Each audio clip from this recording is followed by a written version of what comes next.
자, 문제 2번 보도록 하겠습니다. 문제 2-2번 문제입니다. 다음 자료를 이용하여 제2기 확정신고 기간의 수주시점 명세서와 영세율 매출 명세서를 작성하시오. 단, 메인 매출점표의 입력은 생략한다 입니다. 자, 이거는 직접 수출이에요. 그러니까 즉 직수출에 해당하는 부분이고 수주시점 명세서에 작성하는 안입니다. 자, 바로 한번 해보도록 할게요. 사실 이 문제는 딱히 뭐 크게 작성해야 되고 얘기할 부분이 크게 없어요. 그렇기 때문에 보시고 바로 이렇게 할 수 있는 문제입니다. 자, 문제는 2기 확정 문제예요. 일단은 수출신고 번호부터 한번 작성해 보겠습니다. 그 다음에 선적일자 작성해 주고요. 그 다음에 통화코드 USD, 환율은 그 선적일 환율을 작성하는 거예요. 선적일 환율로 작성해 주고요. 외화는 수출액 금액만큼 작성해 주면 됩니다.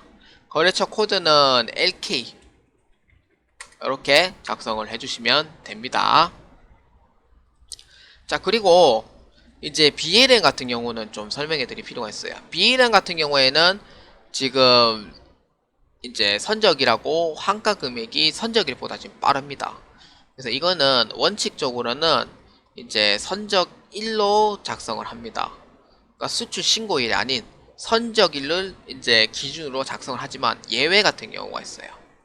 예외 같은 경우에는 선적일하고 환가일 이렇게 했는데 환가일이 더 빠른 경우가 있어요.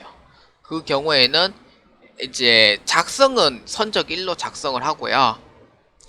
그 이제 환율은 이제 그 환가일에 대한 환율을 이제 적용을 시켜줘야 한다라는 겁니다. 이거는 좀 알아두시기 바랍니다. 환가일이 더 빠른 경우에는 이제 그 환가일에 대한 환율로 작성을 해가지고 이제 그 수출시장 명세서에 작성을 해주시면 되겠습니다.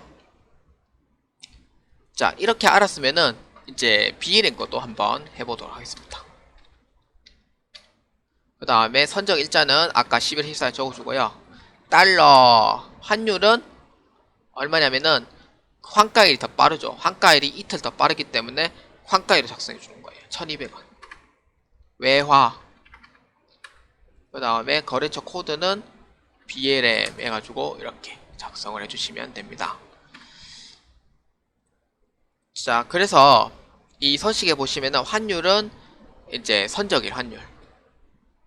선적일 환율을 작성하지만 예외적으로 아까 얘기했듯이 환가일이 이제 빠른 경우는 그 환가일 그 환율로 작성을 해야 된다라는 부분이고요. 그 다음에 이제 이건 선적 일자 작성하고 그 다음에 외화는 이제 수출했는 외화 금액으로 해서 이제 입력을 해주시면 된다라고 보시면 됩니다.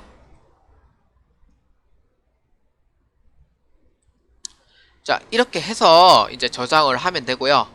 그 다음에 이제 보실 부분은 이제 영세율 매출 명세서입니다. 영세율 첨부 서류 제출 명세서는 아니고요. 영세율 매출 명세서입니다. 자, 영세율 매출 명세서도 똑같이 이제 2기 확정으로 이제 조회를 해주시면 되고요. 여러분들이 이제 시험에서 나올 부분은 이 첫 번째와 세 번째입니다. 나머지는 시험 문제에 안 나와요. 그래서 첫 번째와 세 번째를 보시면 되는데, 직접 수출은 직수출이에요. 직수출이기 때문에 수출식적 명세서 그 서식의 이 금액을 이제 조회해서 작성을 하고요. 그 다음에 내국 신용장 구매 확인서는 이제 그 내국 신용장, 즉 구매 확인서에 대한 그 서식이 있습니다. 이거는 영세 매출인 경우에 이제 작성하는 거예요. 그래서 이거는 이제 내국 신용장 구매 확인서에 대해서 공급하는 제어이기 때문에 그 서식이 다르다라고 보시면 됩니다. 그래서 우리는 수출 시점 명세서이기 때문에 직접 수출 여긴 안에 입력을 해주시면 되는 거예요. 얼마? 2억 40만원 만큼 입력을 이제 해주면 되겠습니다. 2억 40만원 이렇게 해서 입력을 해주고 저장을 눌러주시면 됩니다. 어렵지 않죠? 이 부분은 어렵진 않아요. 그래서 첫 번째는 이제 수출 시점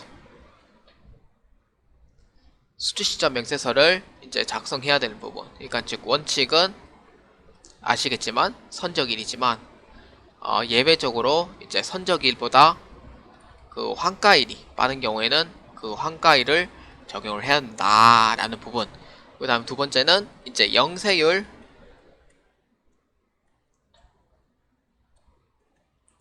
매출 명세서는 이제 해당하는 그 서식에 이제 작성을 해주시면 됩니다. 원래는 이제 불러오기를 해가지고 이제 금액이 바로 뜨지만 이게 프로그램이 좀 안 되는지 이게 바로 안 불러와져야 원래는 바로 불러와줘야 되거든요.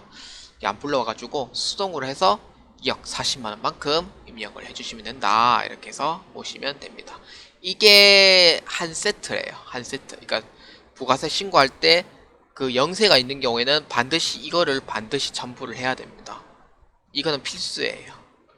필수 서류고요. 그 다음에 이거는 이제 해당하는 이제 서식에서 이제 있으면은 여기 이제 작성을 해주시면 돼요. 영세가 있으면은 이거는 영세 매출 명체서는 무조건 첨부해서 따라가줘야 됩니다. 그래서 이렇게 해서 오시면 되겠다라고 이제 하면 되겠고요. 자, 문제는 이렇게 해서 작성을 해주시면 되겠습니다.